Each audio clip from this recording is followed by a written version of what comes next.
Hello. Hi. Mr. Kirk. I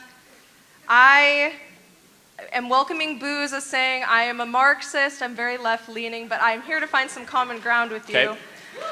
Your critiques of the monopolistic tendencies of multinational corporations align very closely with my beliefs as viewing the world through a class lens as being the major axis of inequality in this country. Yep. My question is, as a member, a leader of a conservative organization that really condemns large government, how do you address this ever-growing power and these monopolistic tendencies without using the federal government and big government? I just would love to know how you propose to. That's a good-spirited question. You have read your Marx. Good for you, because some people say they're Marxists and they haven't. So look, I think the Marxists are wrong on a lot. We could talk about that in a second. But the Marxists, their fascination with class is not wrong. And there is a place where class warfare is legitimate and ugly and cruel, and that powerful people are trying to stomp on people that don't have as much as they have. Do I think it's as plain and simple as Marx and Engels put out? No, obviously, that's not my position.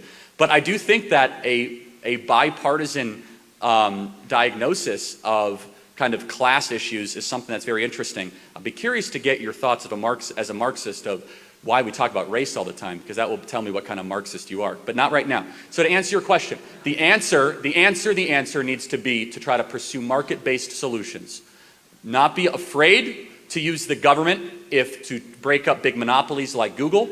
Not be afraid to use antitrust authority. However, understand that sometimes more regulation can actually be a boon and a gift to those mega corporations. For example, when Facebook goes and they says, hey, we want more regulation for data privacy. No, they don't. They want regulation that only they can afford, so the next social media company like Rumble is not able to pay the same that they're able to pay for that sort of data hosting, lawyer fees, and all that sort of stuff. So look, I think we can both agree, though, crony capitalism or cronyism is awful and wrong, and that entrepreneurial, bottom-up focused solutions is a beautiful thing. Where we will disagree, though, is that if you are a Marxist, and you seem too sweet to be a Marxist, so I'll put that aside, but do you believe by definition that the entrepreneurial activity will result in exploitation and will result in the concentration of one person benefiting from the other? This is where I disagree. I think a portion of American economic activity, yes, is big companies exploiting or lying to people. But the vast majority of economic activity happening in America is beautiful. It's voluntary exchange of both parties benefiting. It's the local small business serving a meal to somebody in Santa Barbara. It's a local hotel that is able to have somebody with a great experience. It's somebody that starts a taxi cab company to be able to provide for their family. So I think that we bash markets way too over generally, and I would love your thoughts on that. Do you agree that most economic activity in America is probably done voluntarily and is actually beneficial?